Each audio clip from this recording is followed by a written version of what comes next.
So thank you, Joanna, for your introduction. We are curious what Minister Kurtyka will have to say, but it's in some ways convenient to have the Polish perspective a little bit later on. In the first panel, we want to really focus on the political implications of the energy transition. In broader terms, energy transition is something that is happening in this country, maybe a little bit slower than we would like to see, but certainly it's an inevitable trend. And we have some great panelists to address this. But I wanted to ask you, Emmanuel, for your more international perspective in the run-up to COP. What do you think is at stake at this COP? How do we move forward, given the lack of consensus among some of the big players? How do we address the issue of U.S. taking the COP process sort of being reluctant? So your expectation of COP and how do we make this COP an effective meeting? Thanks.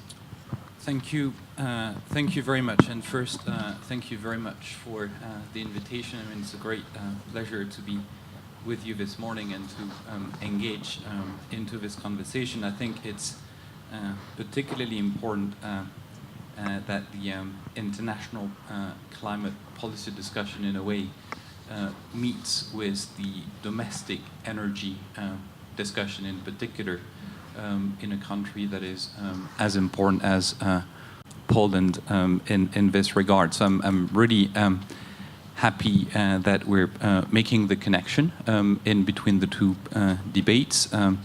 And indeed, security issues is a very good way to make the connection. So looking forward to talk about some of the specificities for Poland on energy, but very happy to start with some remarks more on the international perspective from a climate point of view and to set the expectations for COP24.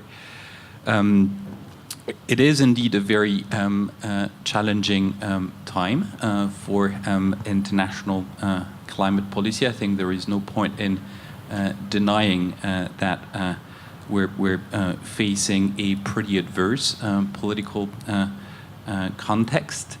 Of course, the main reason for this is the US withdrawal from the Paris Agreement and the consequences of this withdrawal. I think, by the way, the Paris Agreement, which I was very happy to work on. I was the special advisor to the COP president, Laurent Fabius, by the time of the Paris Agreement negotiations. So I was drafting the Paris Agreement. I think we've shown through the U.S. withdrawal from the Paris Agreement that the agreement has proved resilient in a way to the world #1 economy and the world #1 political power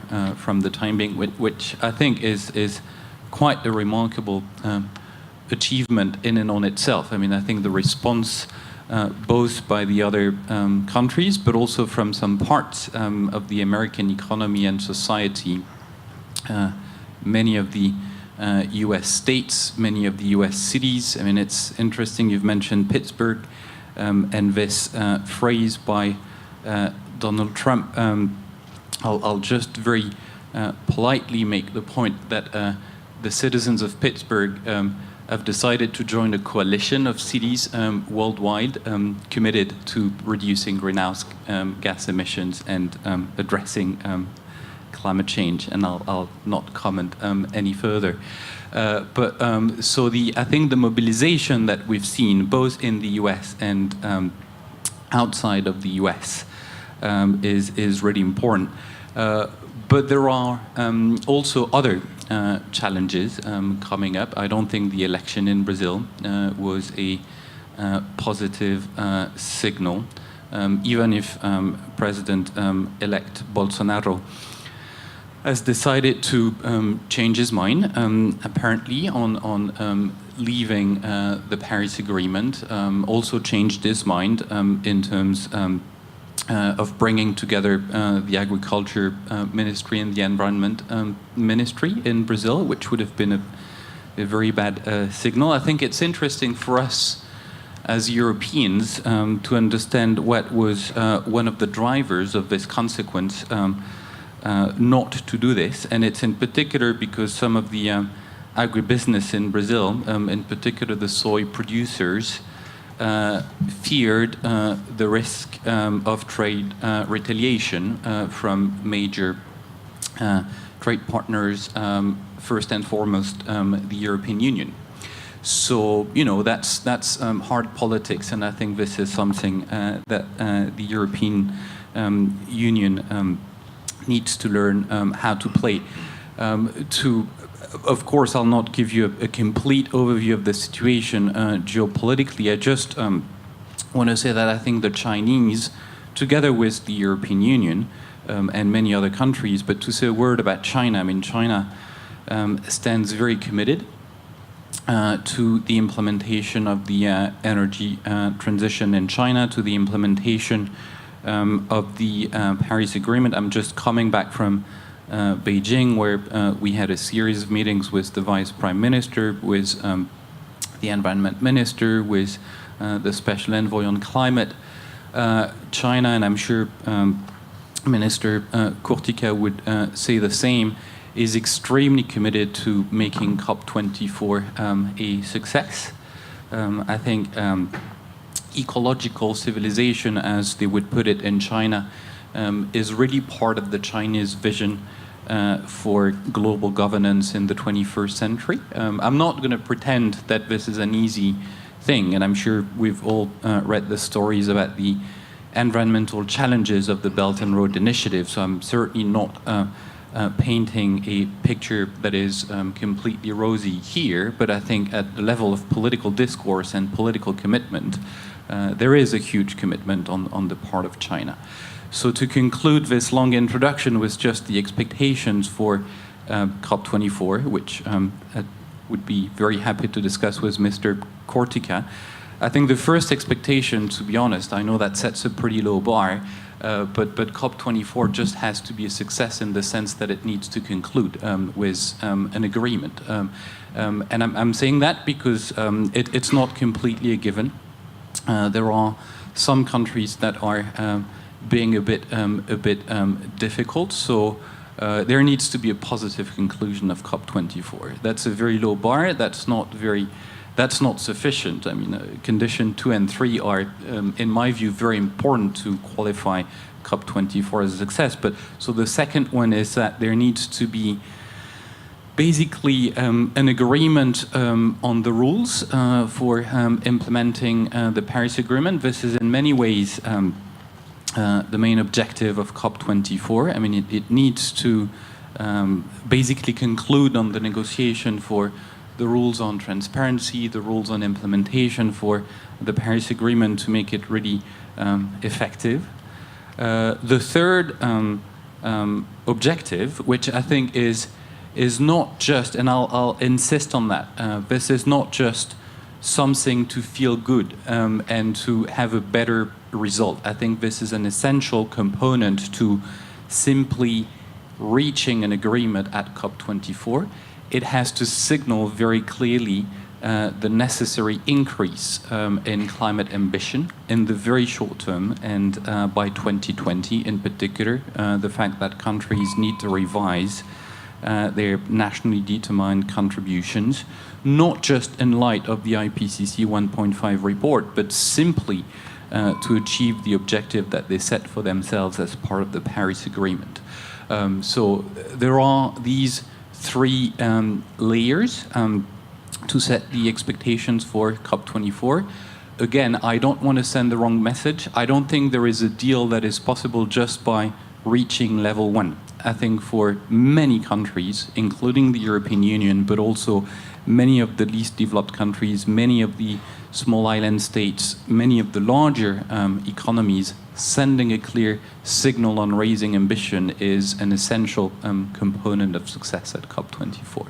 Fantastic. Thank you very much, Emmanuel, for a very clear and quite positive view. I mean, your emphasis on the resilience of the agreement, despite the challenges from U.S. federal government not joining, is very positive, and your outline of the three main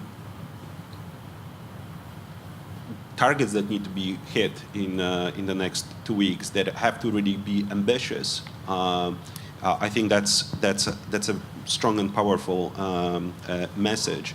I mean, I want to turn to Ambassador Reiter, from your experience in diplomacy, both bilateral diplomacy but also climate diplomacy. If you could give us your perspective on what are the biggest negotiation challenges still ahead of us. How likely do you think is that we will hit the goals that Emmanuel outlined? And maybe if you can comment a little bit about Polish-German cooperation in the European context, but also if there is a lot of questions, but your expectations on where the U.S. will be in this process going forward. Because if I can just add from one thing from my side, I mean, Emmanuel pointed out very much that it was the federal government that withdrew from the Paris Agreement, but at the state level, at the city level, this is a very much robust agreement, and California is implementing a lot of this conclusions, which is fifth or sixth biggest economy if you take it by state, and the U.S. has just experienced huge fires, huge hurricanes that I think slowly are making people think whether this climate change is really a hoax or if it's a little bit more real, because it's something that, if you follow the U.S. news, it's something that is on the news every day, very, very strongly. So, Ambassador, with these few questions, over to you. Thank you very much. Is it working? And if not, we can switch. Okay, thanks. Thank you very much. Well, thank you for having me here.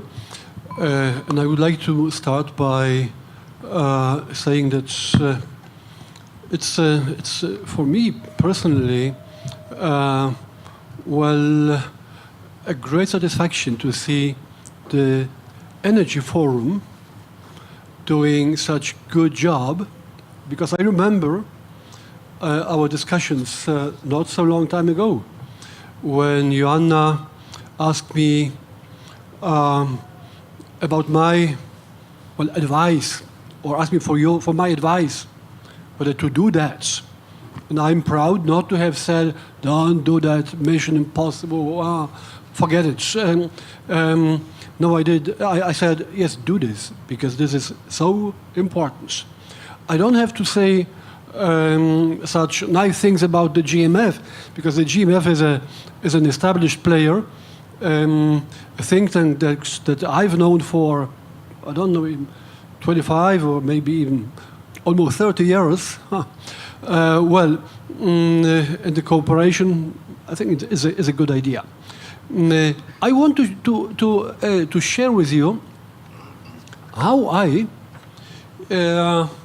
ended up in this climate process, in this climate negotiations world.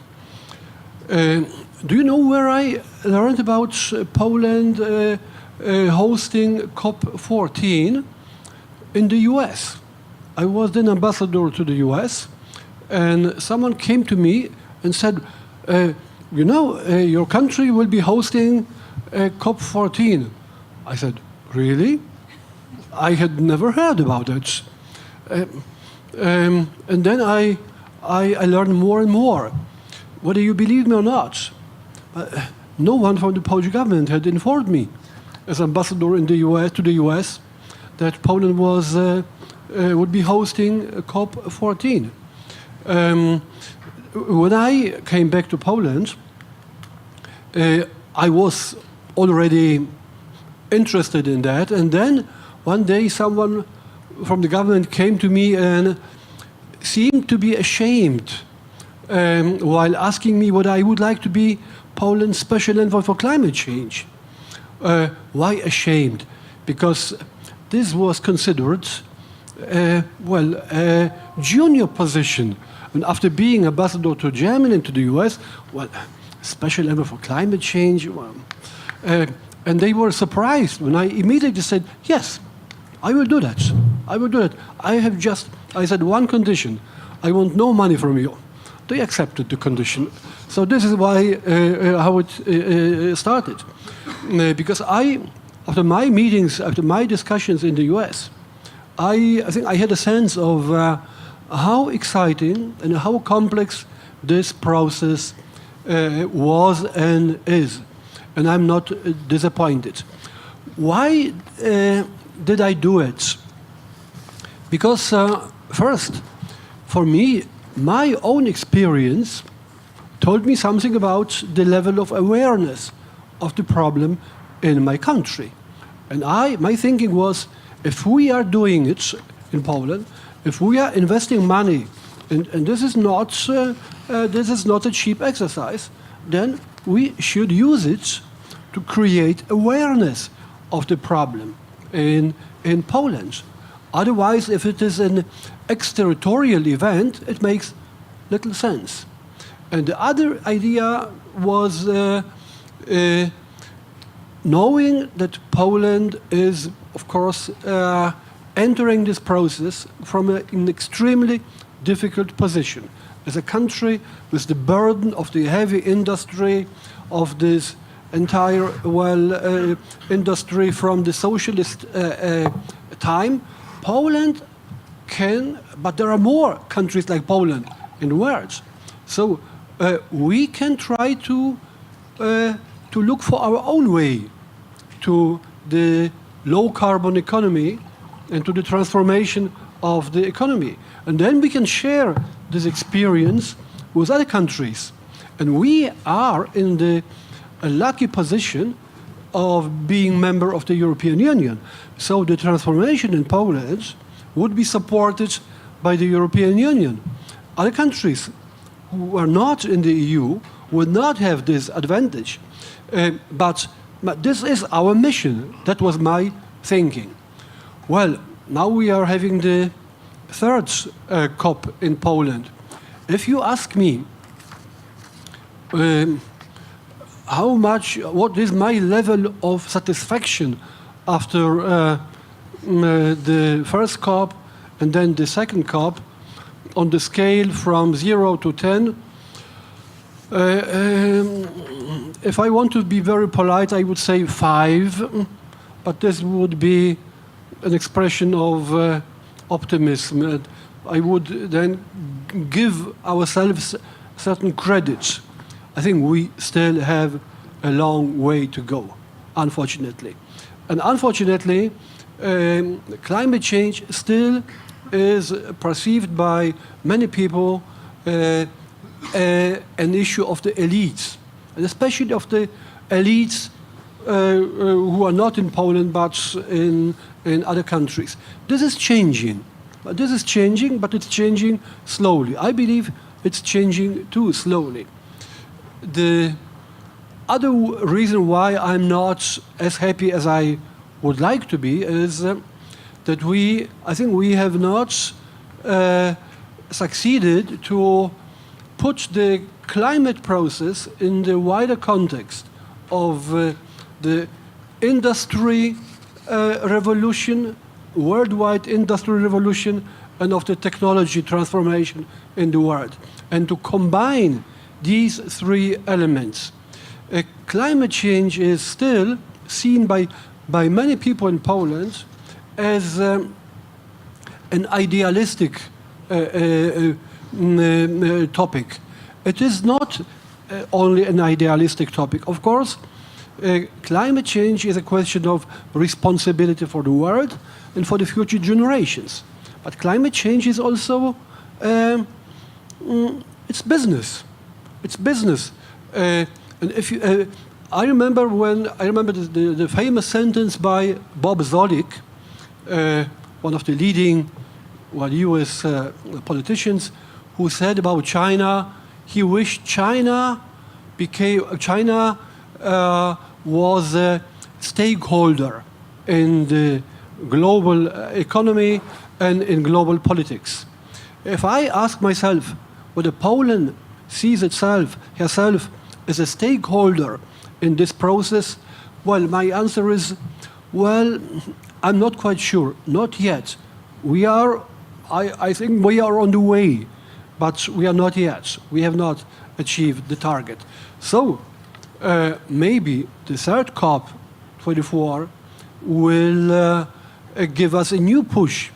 I hope that very much, because if it fails, then, well, I don't know why you are doing it, frankly speaking. For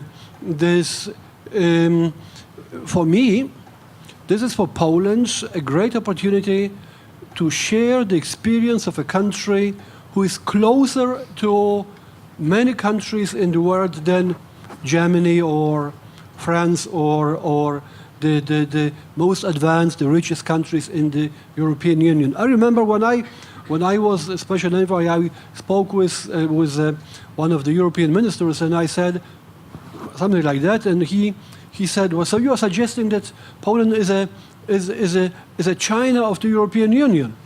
I said, "Well, yes, to some extent, yes. So, and we deserve the same respect as China that China gets. Of course, we're not China, but I believe that some experiences that we are making can be made available to other countries, not necessarily China, but to other countries. And then, well, has this process and has the discussion brought us closer to our neighbors and to our partners in Europe and in the world? To some extent, yes. I mean, if you look at the political high political level only, there is a lot of dispute between Poland and Germany. And I believe the Germans made a lot of mistakes. The Germans have largely contributed to making climate change look like a purely moral, idealistic topic. And there is this missionary ambition in Germany. This does not resonate very well in Poland. That's not the way you can speak about climate change in Poland. So it's difficult. On the other hand, we have a lot of practical cooperation with Germany, and this is working quite well. With the US, well, I remember from my time in Washington and later on, delegations going to Washington and to the West Coast, discussing about cooperation between Poland and the US in science and research. This is not working. But the gap is too wide between these two countries. The US is playing an enormous role for Poland as a country that can contribute to the diversification of our gas supply. But that's okay. That's good. And President Trump made in his Warsaw speech, I think, very clear what he's expecting from countries like Poland. I think this can be a win-win situation if we do it in a way that is not divisive in the European Union. Thank you very much, Ambassador. Thank you for raising many important points. And I would just sort of like to highlight too that we should certainly come back to, I mean, on one hand, climate change as an opportunity for business. I mean, something that will resonate, I think, better in this country and several others. And there are many examples of other countries, including China, taking advantage of this. And also the question of how do we reach out beyond the elites? How do we reach to the average person, not only in Poland, but but in other countries as well. And of course, Poland being the sort of a superpower, or at least a world record breaker when it comes to the number of COP meetings hosted. Let me turn to Hans for your perspective from the European Commission. You are, how the Commission and the EU can contribute to the process. You are now working on documents that will outline this contribution. So if you could share as much as you can at this point, and maybe one other, something that Emmanuel raised in the very beginning, how European pressure on Brazil make it remain within the Paris Agreement. I mean, how does Europe and EU remains a leader in this process, given the challenges, political challenges that we see out there? Thanks. Thank you, and thanks for the questions and for inviting me and as a representative of the Commission, DG Klima, to this interesting event. So, there are many things one can do, but I think one thing just to start is about, since we have energy security as a theme, I think there is a very clear case to make that there is a lot of links between energy security, however you define it, and the climate agenda. And it's quite clear that if we should be able to manage to reach our long-term climate targets globally, energy efficiency is absolutely necessary, and that's certainly also useful for energy security. We also need renewable energy, and that's also, with its certain challenges, nevertheless something that is normally to a large extent available close to home. And we are also developing now, there's a huge development on how to be able to use renewable energy, although intermittent, in a more permanent way, various forms of storage and all that. And I saw also interesting graph from your own brochure that cost for fossil fuel tends to go up over time while renewables going down. So clearly there is a case also, say, for business, why, I think one can have a certain hope for optimism. Nevertheless, it's true that there's a lot of challenges ahead, and not least the increased use of energy we can see in many places in the world, not least in Poland and also in the EU. In this context, I think it's important to note that we have in the EU and I think for sure in Poland also seen a very strong what we call decoupling, that there is there's economic growth, there's less carbon emissions, the greenhouse gas emissions, and that trend is basically very much continues until now, although we still have a bit of challenge to reduce emissions now when we have perhaps taken some of our more easy measures, but this decoupling is continuing, and that's absolutely essential for the future. Now, the EU, as you probably know, we have 2020 targets, and we also have now, which have legislation to put in place, and we are well placed to meet these targets. We now also have 2030 targets, and there's been a very active work within the EU to legislate to make sure that we can reach these targets. This is about renewing the ETS, revising the ETS. Also to revise what we call the effort sharing, where each member state have their own national targets. We also have rules about LULUCF, which is the land use sector. We have now ongoing legislation about better, stricter rules for cars and vans, and of course there are also renewable energy and an energy efficiency regulation, among other things. So all of this, I think, can be seen as, from the EU point of view, since your question was how can we contribute and be part of this global discussion and be a leader. We can show that we have our 2030 targets in our NDC, that we have legislation already in place or being adopted that will take us even further than what we have promised. We promised at least 40%, and if what we know now everything will be implemented, we might reach even close to 45%. So that's, I think, very important to show that you do what you preach. And from that point of view, I think the EU is in a quite good position. Another thing I think could be useful to mention is that we have this new process called Energy Union Governance, and that is something that aims to better integrate climate and energy policies both in the EU and in all the member states. And there's a regulation which is going to be adopted now in next month, and that has one very clear obligation on member states is to make something called national energy and climate plans. And they should be the first version, the so-called draft version, should be handed in by the member states by the end of this year. And I know that in Poland and in all other member states, there's an intensive work now where these plans should not only show what member states have as targets in energy efficiency, renewable, but also energy security supply and internal market issues, in addition to the decarbonization, where there's already agreed targets.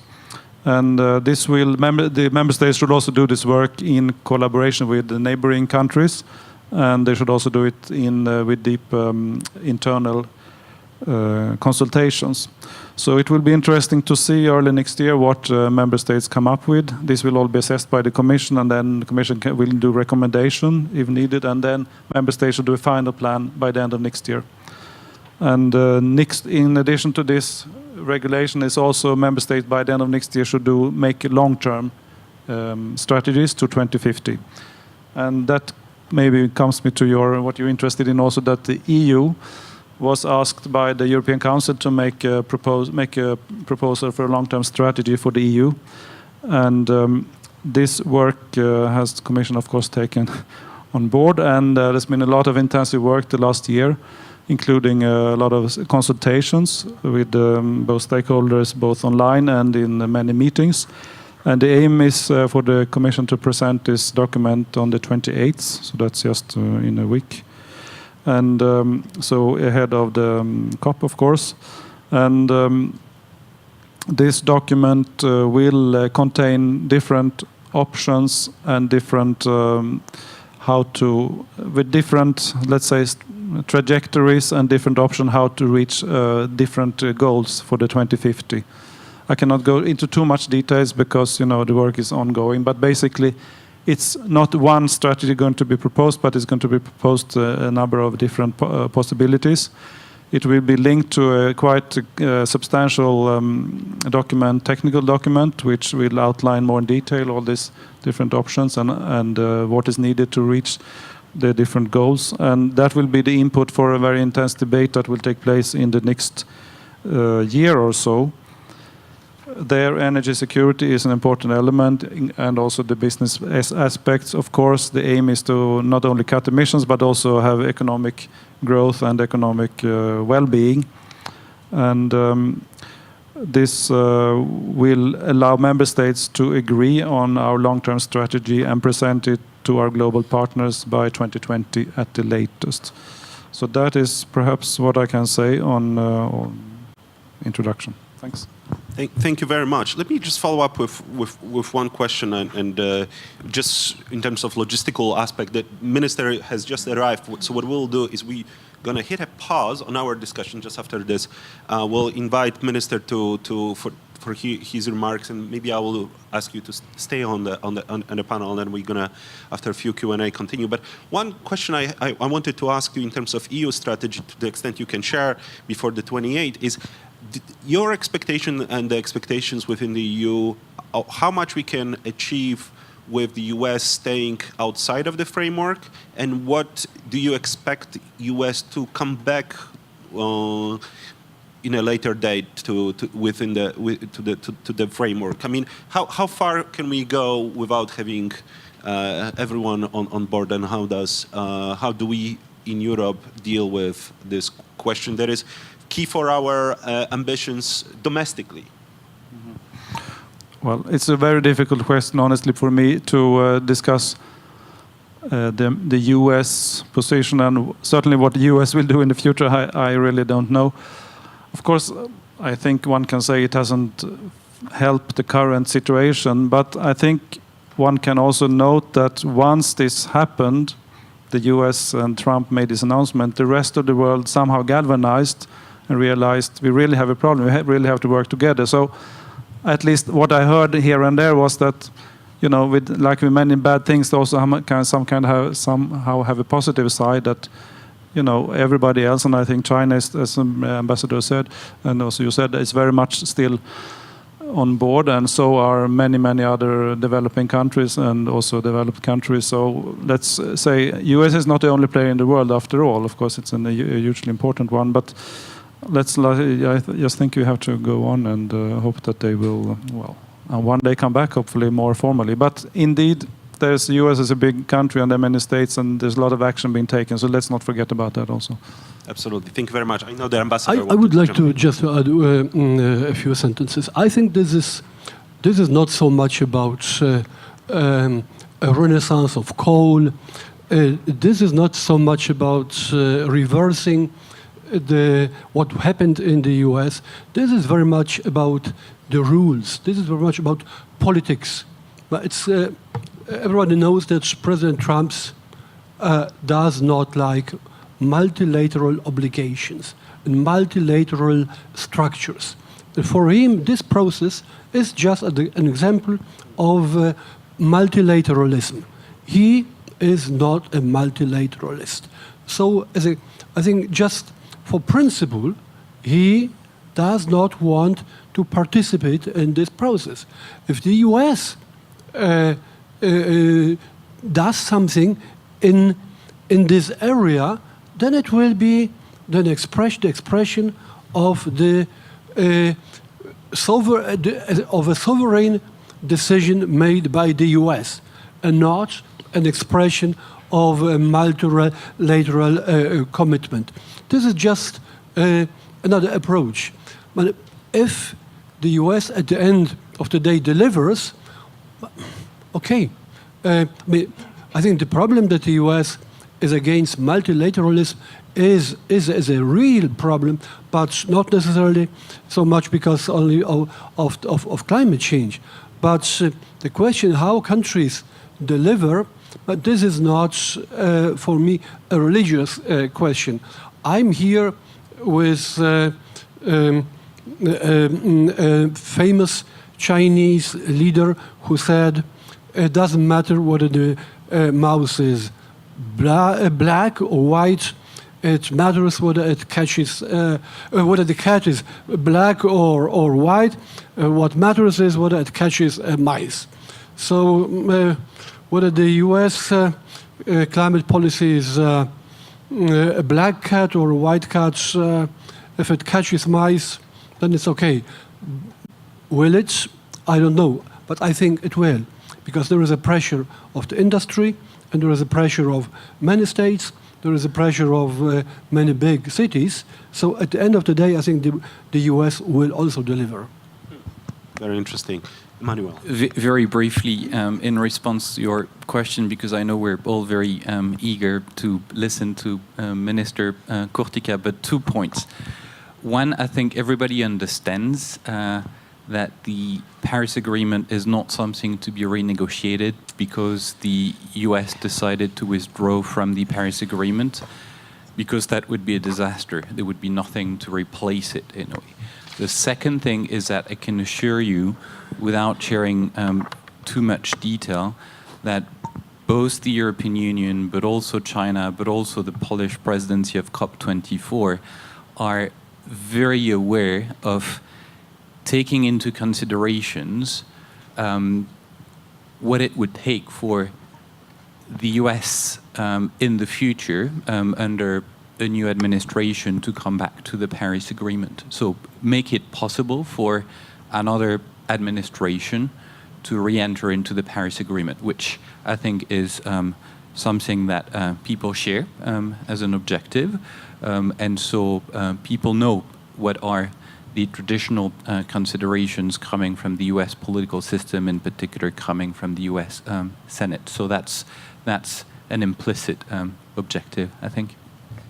Let me just follow up with one question, because you mentioned that the Paris Agreement cannot be renegotiated. Ambassador Reiter mentioned that Donald Trump is not a multilateralist. But it's all happening at a time that U.S. is seeing foreign policy through the prism of strategic competition with Russia, but mainly with China, right?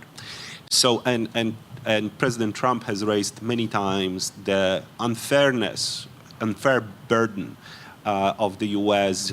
Vis-a-vis China. especially. And that to me seems also not entirely only Trump's point, but this is actually a good chunk of the population and the policy community that is there. In fact, we are now, I think, can speak about a consensus on the within U.S. establishment, also on the Democratic side, when it comes to the competition with China framework. So how do we? I mean, with that obstacle, how do we address U.S. re-entering and catching, and the whole system, catching the mouse, given the U.S.-China strategic competition? Yes.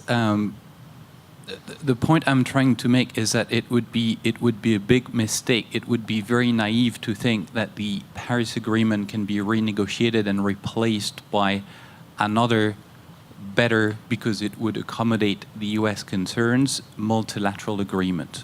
Because I think there is proof every day that President Trump is not interested in multilateralism. So I think people understand that very well. That the current U.S. administration cannot be considered as a reliable political partner in terms of renegotiating a multilateral agreement, which is one thing. On the other hand, but I think this is something that we should discuss after Minister Kurtyka delivers his speech. I think what needs to be profoundly rethought is the way in which climate and energy policy is designed in a way that works for the many and not the few, and is not perceived, but in fact is not just an elite agenda. And I think this is something that goes way beyond the US and President Trump, and something that we need to look at very seriously and beyond communication and arguing, but in the actual design of policies, and not just energy policies and climate policies, but also fiscal policies, also urban design and things like that, to make sure that there is broad people's support for the climate agenda and the energy transition agenda. And I'm very happy to enter into this discussion afterwards, but I kind of feel like everybody wants to hear from the man who has just entered into this room. And it's a perfect opportunity to invite you, Joanna. You just heard Minister's perspective, both as a plenipotentiary negotiating the COP24 agreement, but also talking about, to an extent, about Poland's position. You are someone who have been negotiating, who has been really preparing the whole COP, which one? Which number? 14. 14, there we go.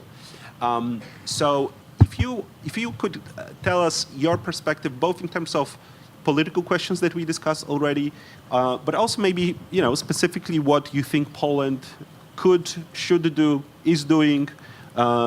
Minister is still here, so maybe there is something you want to share, and then we will open up for the discussion. Given that we started a little bit late, we have a couple minutes to spare. Joanna, over to you. Thank you very much. It's a big challenge now to speak after Minister, but I hope I manage. So the first thing is, maybe I will tell you, I was in Vienna on Friday, and at some conference about power system is in transition, and it was basically dedicated for the Western Balkans, and I've noticed that how much Poland really matters for other countries. So actually, the one of the stakeholders from Montenegro said that everybody is looking at Poland, and he said even Poland decided to build its last coal-fired power plant. So this is why we think, as Forum and as in our group, that this COP24 is important, and important is to show positive things which are happening in Poland. Poland was the coal country for many years. In fact, 10 years ago we had 90% of coal. Now we have 78% of coal in our electricity generation.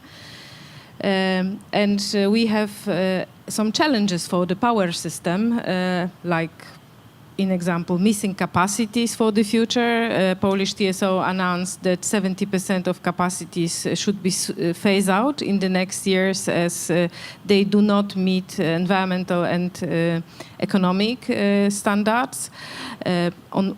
On the other hand, we need to build the grids. And for me personally, in the energy transition debate, I miss this grids part because we focus very much on generation, but it's not all. We have to build also grid connection. We have to integrate renewables in the system. And another point which is important for Poland, that we face all the time, we are facing mining crisis. Coal is a subject of international trade, and in the last year we experienced a very low coal price, which actually caused the situation where mining sector in Poland had to be subsidized. Now we have much higher prices, which on the other hand is making pressure on electricity prices. On top of this, we have also CO2 emission reduction trading scheme reform, which also led to the big increases in CO2 emissions. And what we are having now in Poland is huge debate about next year's, how to diversify power mix. What is the future of industry in Poland, as in fact the power prices have increased on the wholesale market by 70%. So now we will see what will happen for the households. So that altogether is clear sign that we have to find a compromise, because I remember actually 10 years ago, Poland was, when I was involved in the COP14 in Katowice, there was conviction in Poland that we will have coal for the next 100 years, that we have all capacities we need, and we may consider maybe nuclear power plant. It's considered, by the way, since 30 years. And there was actually no pressure for the decision makers to make any decisions. And now we see cumulative effect of waiting, of also considering, there is also this discussion in Poland, which we see that climate policy is something which is against our economy, and we would like to defend ourselves. It very much motivates stakeholders to be in one row against. It's easy to be against. It's much more difficult to be pro and to find a solution or to find a Polish recipe to how we are going to really incorporate it. Also because we've agreed to do it. We have common targets. We have targets for the 2020. Now we have new commitments for the 2030. And I think that I may say that also many countries in Europe, they wait for the Polish proposal. They wait for the vision of the power mix. They wait also for some, detailed analysis, not how we want to keep coal, because this will be probably difficult, but how we want to achieve our targets. So detailed plan, program, financing scheme. So in the context of COP, I think that it would be really great to show our plans for offshore wind, which Minister Naimski announced recently in Denmark, that Poland is going for 8 to 10 gigawatts of offshore wind. We have also huge challenge with capacity supply in summer. So actually one of the reasons why the prices went up so dramatically, it's not only in Poland, by the way, in many countries, but it's the summer stress. It contributes to the challenges and liquidity challenges on the stock exchange, and this is additional factor which makes stress on the power system. So we need, in fact, to build PV. And I've even heard Minister Tchórzewski saying that PV can protect Poland against blackout. So now we see actually two important declarations, and we need to see next steps. And I think something like this, if we would present during COP, would be very positive signal. As actually Janusz Reiter mentioned, we are indeed perceived differently in the developing countries. Everybody sees Germany as a very, top country, very rich, which can allow energy transition, which can allow paying 24 billion euro a year for subsidy scheme support. So, in fact, Germany is a kind of think tank for when it comes to how to, what are the challenges of energy transition, but in many cases it is not replicable to other countries. So we have to be honest, yes. Nevertheless, some examples are really great, but I think it would be really something if Poland would, being actually third country in the world more dependent from coal, would present as strategy how we are going to diversify our electricity generation with low emission fuels. And last but not least, I really think that the security issue is, at least for Poland, but I think also for many countries, a key aspect. One of the major paradigms of the Polish energy policy was always that we want to be independent from other countries. Still, you can discuss what does it mean independent. Are we talking about prices? Are we talking about any sources, import or exchange?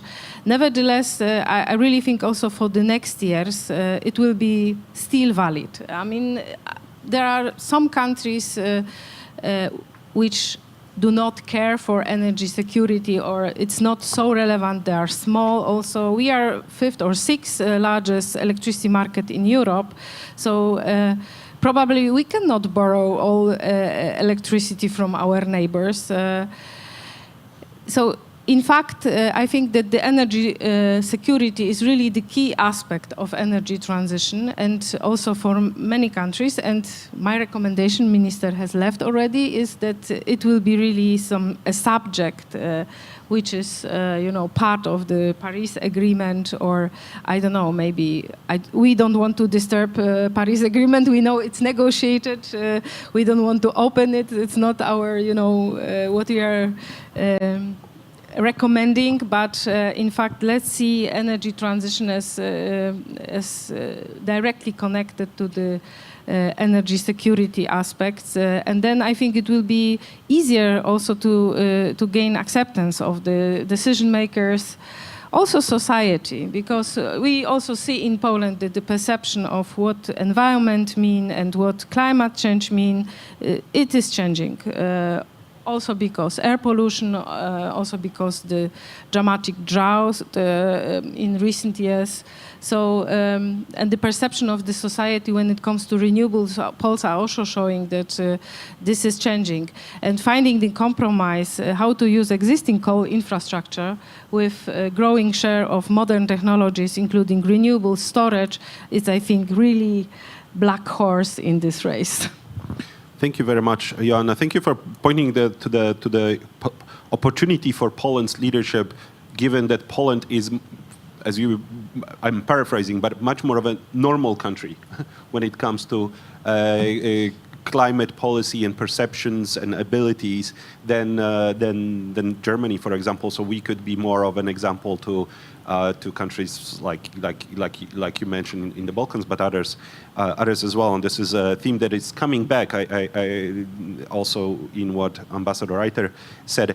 And then I would like our panel to react a little bit to your second point on energy security being the framing that allows us to push forward the climate debate as something more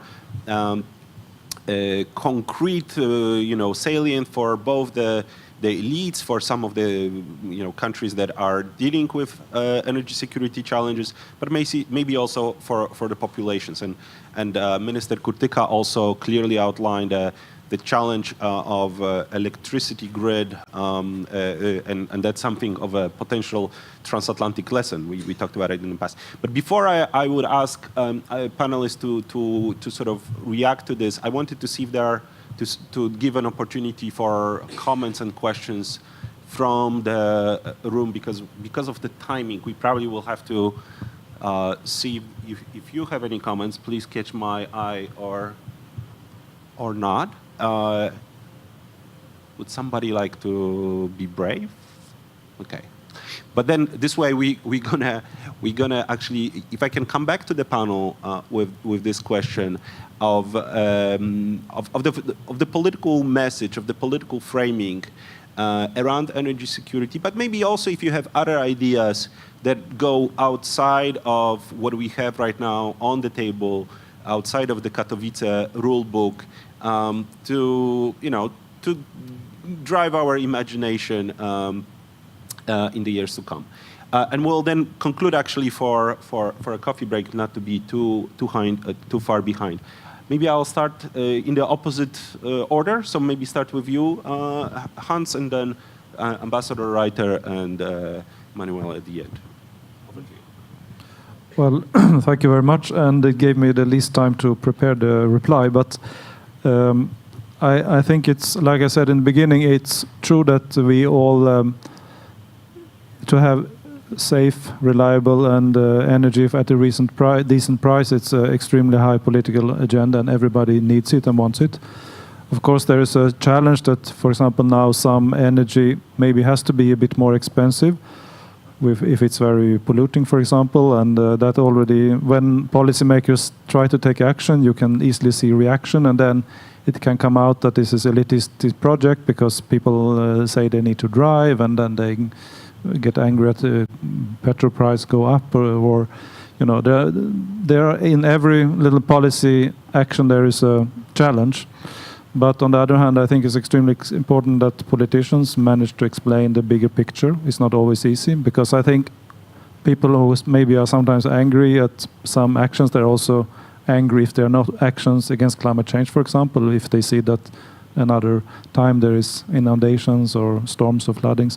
So, I mean, it is no doubt a big challenge, but therefore it's also very important to show as much as possible the win-win situations where you can find, for example, energy efficiency clearly is a place where there's a lot to do, which can be, I think it can be often subsidized at a quite low cost. People can perhaps get subsidies to insulate their homes, and they can save money, and they can see that it's a good thing. There can be these subsidies to install renewables. Less and less is needed because they are becoming much cheaper, but also simplify for people how to use it. So and in this context, of course, there's local communities and regional and all that, which are closer to the citizens, are key. Then the economic, if we need to have economic instruments that make certain things more expensive, it can be also important to show how any income from this is being reused to something that feels usable. It can be anything from distribution to citizens directly, to very clear projects. We have now launched in the EU a very big innovation fund that will start in 2020, that will have 450 million allowances, so that's something like 9 billion euros. And we already have those funds. This is on the EU level, but still also there it's very important to show how the money is being used, what is the benefits, and how this can be spread around. But overall, to make the link and try to find the win-wins and the positives, while acknowledging that some changes will be difficult. I think also maybe to mention for this coal issue, because there is also recognition in the EU that some regions are very coal dependent might have problems if we are going towards less coal. There's a whole program about coal dependent regions in the EU that can support these regions to transform into other economic activities. Also something that is important to avoid too much resistance. Thanks. Thank you very much. energy security and climate policy are not issues that can be, these are not decisions that can be made by routine, by the administration, by the governments. But these are issues that are of everybody's interest and that affect everybody and that have an enormous influence of the entire model of the economy and to some extent also on the society. You have in the world some, not very many, but China is a sort of enlightened autocracy that makes decisions based on science and bureaucratic choices. This works better than in many other countries. And actually, China is the only country, I think, that can say with some legitimacy that this model works. We have an autocratic system in Russia. Does this model work in Russia? No, it doesn't work at all. And then we have democratic countries, open countries, that come to decisions in a way that takes much more time. But these decisions then are, once made, are much more reliable and much more resilient. And I'm afraid that we do not belong either to the first category nor to the other category. But we are in a democratic, open society, but where is the public debate on the future shape of Poland's energy system understood as a pillar of the Polish economy? Where is the open debate about what opportunities Poland is seeing in that? Do we have developed a sense of ownership? When if you are an expert, you read a lot about new technologies, but do we have the sense of ownership? There are some startups, but this is marginal. It does not play. It's not a societal phenomenon, unfortunately. And I would say that energy is maybe the only business area that is of real public interest. But who cares? Maybe the Germans care about their car industry, but who cares about the other industries? Well, no one. But people care about energy, because energy is so closely connected to so many issues, including values. And I believe that we only can make rational choices if we have an open debate without any caveats. That includes also the question of what is the model of energy security for Poland? What does it mean if someone says we should be independent? Do we have a definition that is understood by the public and that can be supported by the public? I don't know. But do we know whether the public really is able to make well-informed decisions on the nuclear energy in Poland? And these are decisions that belong to the most important that are made in a society. How can we make such decisions that will have a major impact on this country for many, many years, on the future generations, without really being involved in, or without even encouraging such debates? So this is, I think, the biggest weakness of the Polish problem.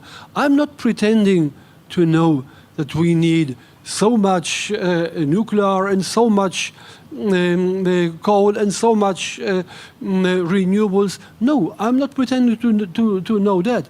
I only know that you do not get rational, resilient decisions without an open debate that allows all opinions and all parts of the society to express their wishes and their preferences. They must be wrong, but that's the way such decisions are being made.